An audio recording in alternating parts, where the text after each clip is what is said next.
Hi, my name is Candace, and I'm certified fermentationist, herbalist, and a health coach, inspiring healthy living around the world.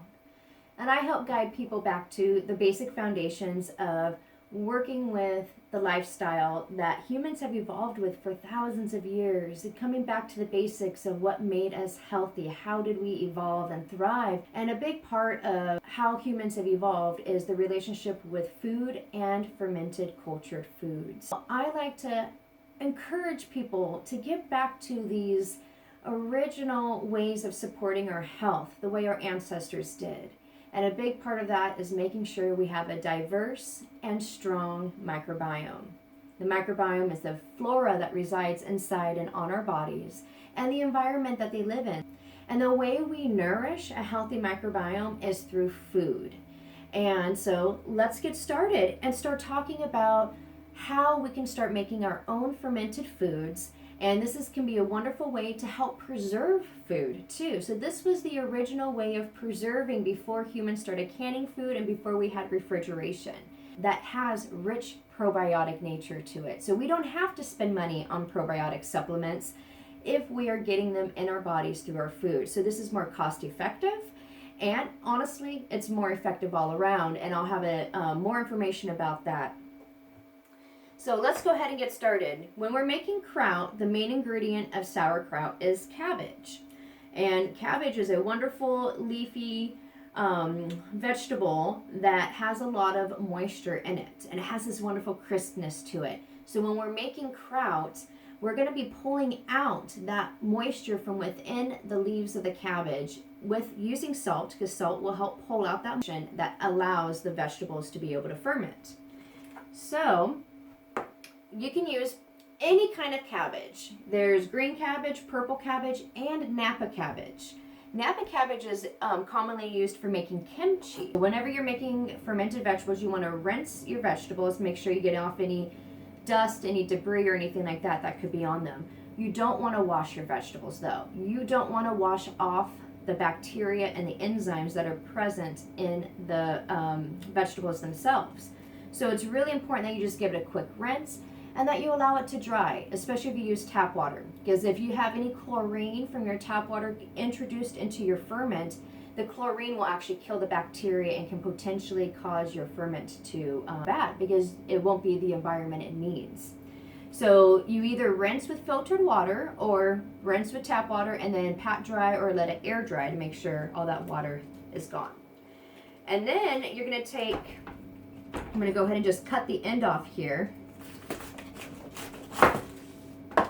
just to make it a little easier. And then we're going to peel off the first outer larger leaves to keep them whole, because we're going to come back to these at the end and we're going to put these on top of our packed krauts. And what this does is it helps to keep all the little particulates submerged under the brine. So this is just a nice little tip. So you take out your outer leaves, ideally just a couple really nice big ones. And I always just kind of grab an extra one just in case I need it. I don't always need to. So I have two really good, solid, nice thick leaves. And then this one's kind of flimsy. So to be honest, I'll just put this in my salad for lunch later today. So I'll put that aside. You know, you can just cut this any way you like. I usually just kind of cut sections off of the middle core because you want to get rid of that middle core.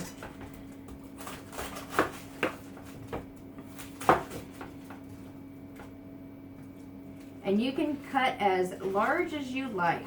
You know, if you cut larger leaves, it's just going to be kind of, you know, just a larger texture.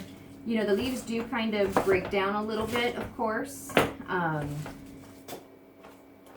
then if you want it more like a relish, more of like a condiment, you will actually want to like finely grate it. So that's when I usually bust out the food processor and I just stick it through the food processor real quick, break it up nice and fine, and then I'll ferment it that way, and it acts a little bit more like a relish condiment that you can spread. The idea is you do want to try to keep the leaves around the same size though, so you have an even ferment. The more you break up the surface area of your vegetables, the faster it will ferment, and so it'll get, you know, softer more quickly, and it'll ferment. So when you are chopping your vegetables, try to keep in mind keeping them as close to the same size as you can. so you have a nice even ferment at the end. All right, so here we go. I'm going to just get a little bit more off of the core here. A little bit more off the outer edge here. All right, so as easy as that, I cut up my cabbage. And now we're going to add salt to it. So when we're fermenting, a fermentation process occurs in an anaerobic environment, which means there's no oxygen present. So that is what we are aiming for. In order to do that, we need to make sure the vegetables are submerged under a brine. So we're going to take some salt, and we're going to sprinkle some salt in here. And we're going to start mixing it up. And the trick with salt is you want it to be about the same kind of salty consistency as a Lay's potato chip. This is what I was taught by Summer Bach, who I did my fermented training with. I got certified as a fermentationist through her program. And that was one of her recommendations. And I thought it was a great recommendation because, to be honest, salt comes in different courses. So if you sit there and you work with a recipe, it says a tablespoon of salt. Well, a tablespoon of fine salt is going to be very different than a tablespoon of coarse salt, right? Because of the surface area. So you'll get a very, very different result. So I kind of like to just use the taste method, to be honest, because we want to go with our palates. We want to enjoy our food. So we want to make it the level of saltiness that works well for our palate, but also we need the right amount of salt to create the right environment for the bacteria to thrive and to reduce the environment for the harmful pathogens, because that's what fermenting is. Fermenting is we're creating an environment for all the good beneficial flora to thrive and to eat and to multiply and reproduce. And then as that happens, we're creating an environment where the harmful pathogens, the pathogens that cause harm to our bodies, they won't thrive. And then they'll get crowded out by the good bacteria. So that's basically what we are doing. And we're going to just, now that I'm starting to get that salt mixed in, I'm going to just start gently squeezing it, not big squeezes, just very gentle water. I'm going to go ahead and give it a little taste to see if I'm at the right saltiness. That tastes pretty good. That tastes pretty close to what I would remember a Lay's potato chip tasting like. It's been like 20 years since I've had one. But that's pretty salty. That's what I expect a potato chip to taste like. So that's what you're going for. In fact, I might just add just a tiny, tiny bit more. Not too much though. I don't want to get too salty. But I feel like I just needed a smidge more salt. Okay. So, when making kraut, it's commonly recommended to really massage the kraut. I don't like smushy kraut. I just don't like the texture and consistency of smushy vegetables. I like texture and crunch in my vegetables. I like crispness. And so one thing is if you are really squeezing and massaging right now, you're really breaking up that surface area. And then if you over massage it, what ends up happening is you get soggy, mushy kraut, and it just does not taste as good in my opinion. I'm going to go ahead and take a moment to add my spices in now. So, traditional sauerkraut usually calls for caraway seed. I'm not the biggest fan of caraway seed, to be honest, so when I make kraut, I'm often making what I call my herbal kraut, which is usually purple or green kraut, and I add in other vegetables, and I add in different herbs like nettle and seaweed and things like that. So it has a little bit more of a complex flavor, very sultry and savory. And so that's usually my preferred kraut. But I've ran out of my traditional kraut, so I want to make some more just to have it on hand, because it is nice to have on hand. So I'm just going to sprinkle in some caraway seeds. I just kind of eyeball things. You can follow, I have specific recipes, so if you want to follow a specific recipe, I have that, and you can do that, but I just like to sprinkle things in. So got my caraway seeds in here now. So now it has that more authentic traditional kraut smell as I'm mixing this up. And I am going to start just massaging a little bit, but like I said, not too hard. Because if you start really massaging it hard, it's going to get too soggy. Because the thing is when you pack it, when you start packing your kraut inside your jar, that is a big part of the massage. So if you massage too much in the beginning and then you go packing, it's just too much. So this was a good tip that I learned to really help maintain a more crunchy kraut.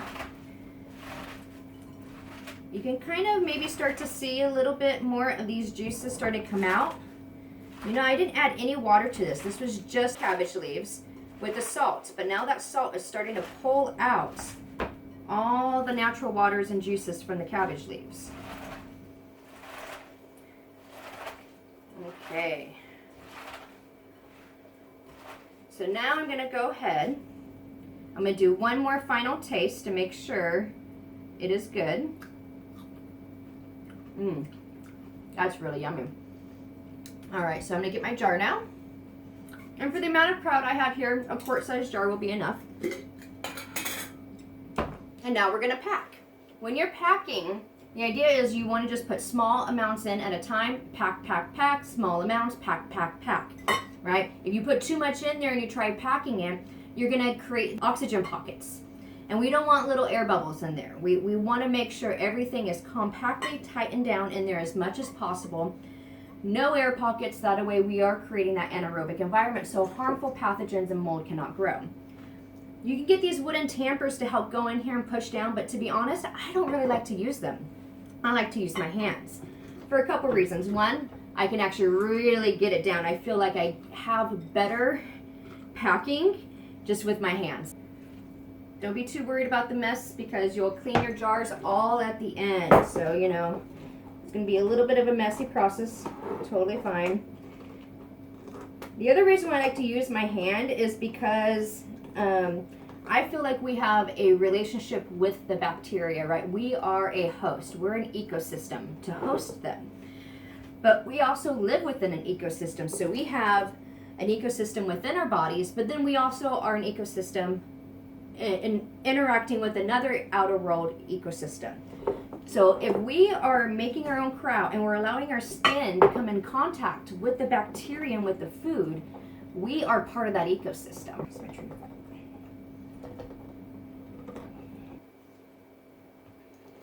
So as you can see, as I'm packing this in here, you can kind of see the little juices rising up to the surface as I press down. So this is the massaging part. So this is, we're massaging the cabbage, breaking up that surface area even more and creating a brine solution. And as we do this, so the salt is creating an environment where harmful pathogens ideally don't thrive, or where a lot of the beneficial flora do thrive.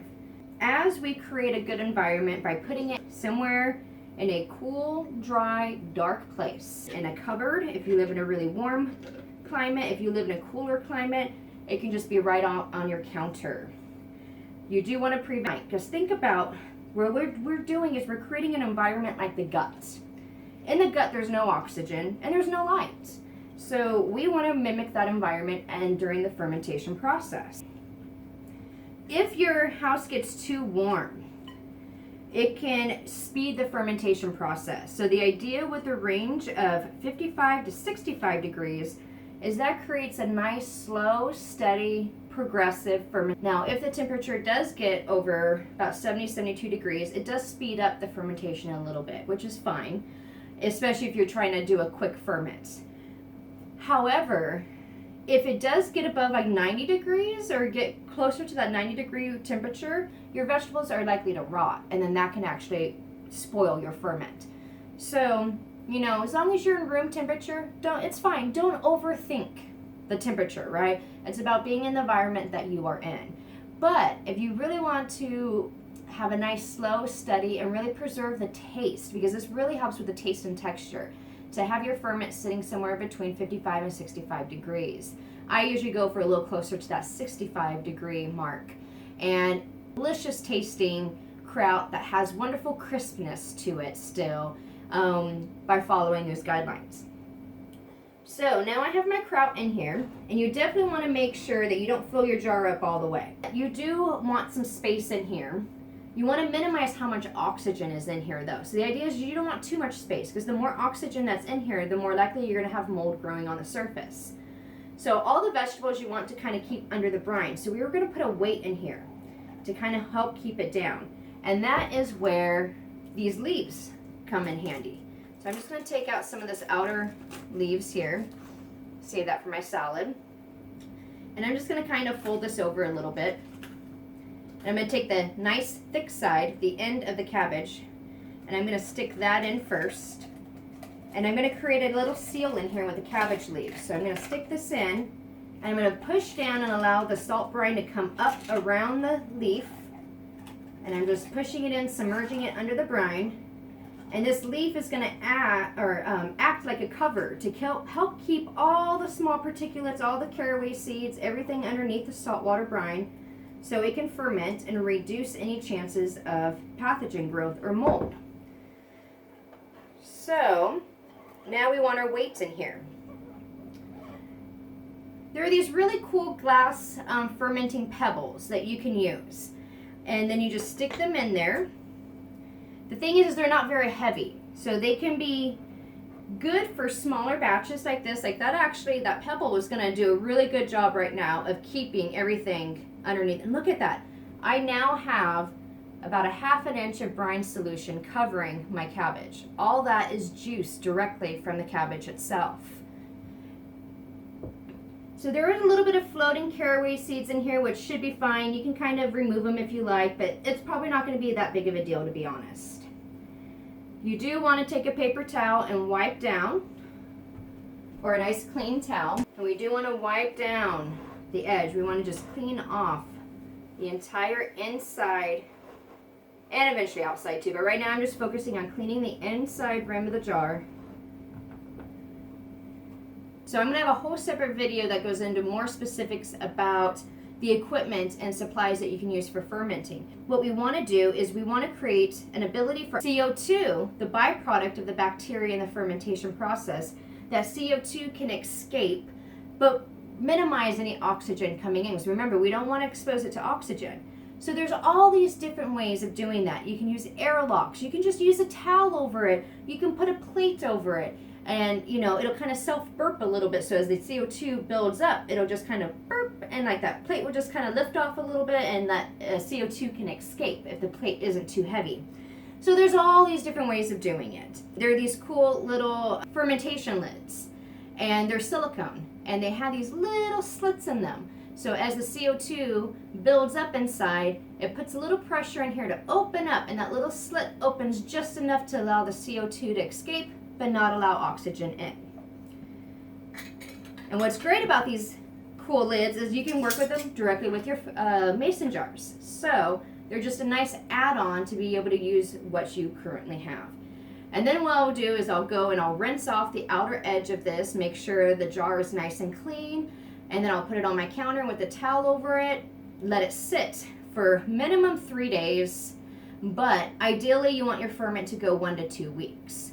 If you go 3 days, it's pretty early on, but that can be a good way to introduce you to fermented foods if you are opposed to the strong fermented flavor. So if you're new to ferments and you just don't like the sour flavor, do shorter ferments, but at least 3 to 5 days, really, because you'll still kind of have some carbonation. After about a week of fermenting, that carbonation goes away and it starts to really create a more rich and diverse, more fully populated ferment.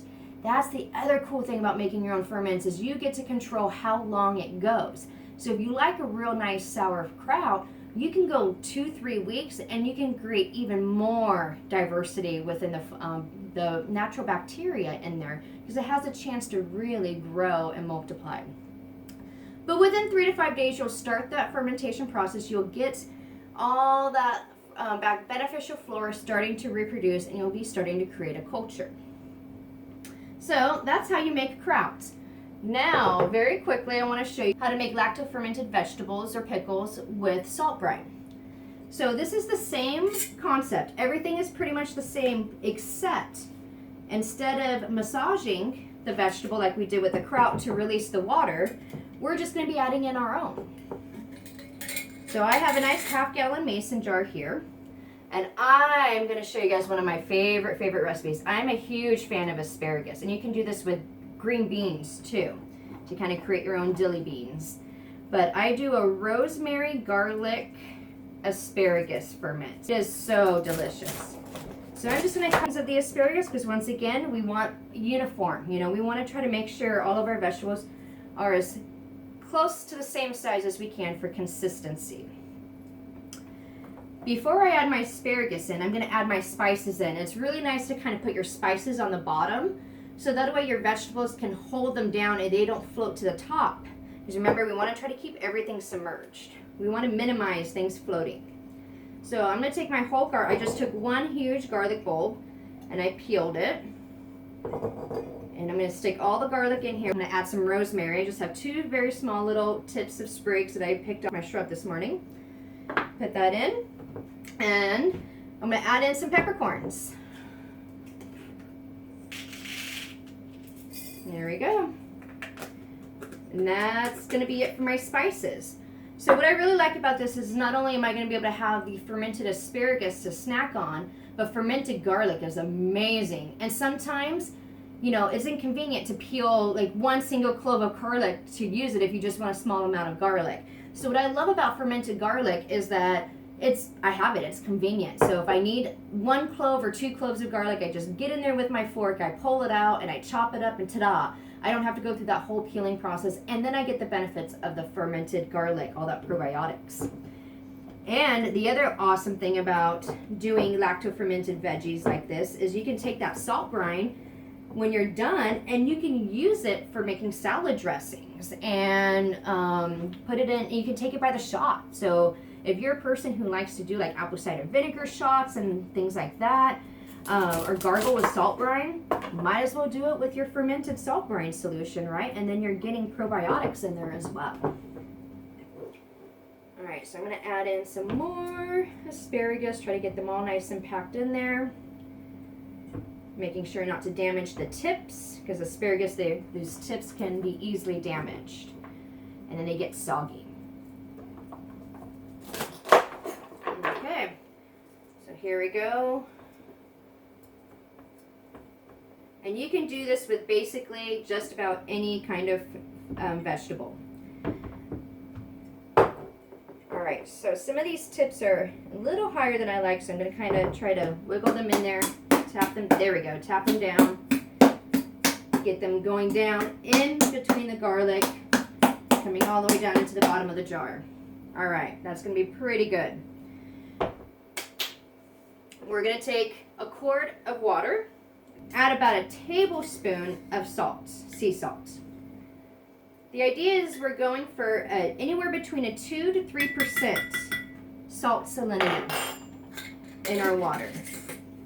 And this is what's going to help create that wonderful magical environment for the flora to thrive.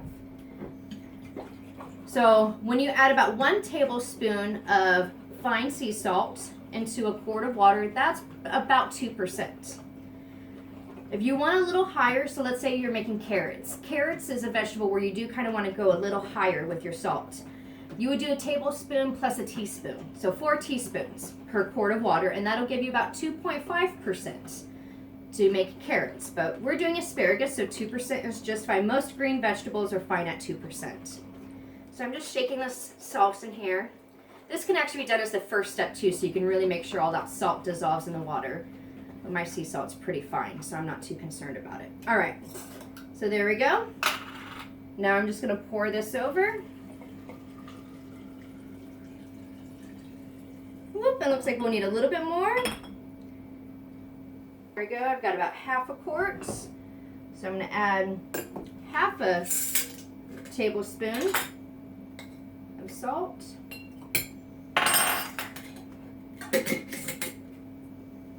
And mix her up. Okay. And pour it in. There we go. She's fully covered. And with this one, I'm probably not going to do a weight on it because I don't want to smash the tips of the asparagus. I want to be really careful about that. So with this one, I'm going to probably have to just check it every day and make sure the asparagus stays down. If you check your ferments every day and just kind of move them around, put everything back down under the brine, you are reintroducing the beneficial flora and the salt, and you're reducing the potential of that mold or bacteria being able to form. So real quick, let's just talk a little bit about troubleshooting. How do you know if your ferment is good or not? First of all, if it smells good, it's good. You will know when a ferment has gone bad because it will smell horrible. So that's the first way of knowing. Just use your senses and use your intuition. Mold is inevitable. So oftentimes when you're fermenting, especially after you get past, so when you get to the third day, you definitely want to check it because it's very likely mold can grow on day 2 or 3 because it's so early on in the fermentation process. There's not a whole lot of bacteria in there yet. So you just want to keep an eye on it for the first few days. If any mold starts to form, you scoop it off. And you can tell because it just floats on the top. You won't very likely have mold in here unless you have air pockets. So if you're good about making sure all those air pockets are gone, and everything stays submerged, you shouldn't have mold in here. You might get a little yeast buildup, totally fine. That's very normal. A little cloudiness, very normal. That's part of the ferment, right? But if you see white fuzzy or gray fuzzy things growing on top, mold, pull it, you just scrape it out. And then what happens is you're allowing, when you scrape it out, you're controlling it, right? So then the beneficial flora in here can crowd out anything else that could be lingering or remaining. If you do scrape it out, make sure you wipe down the inner side of your jar, make sure there's no mold spores in there, and you're gonna be fine. And if mold does continue to grow, that's fine. You just keep scraping it off. This is part of fermenting. You scrape it off and you allow what's under the mold, what's under the brine solution to be your ferment, because that is still going to be good.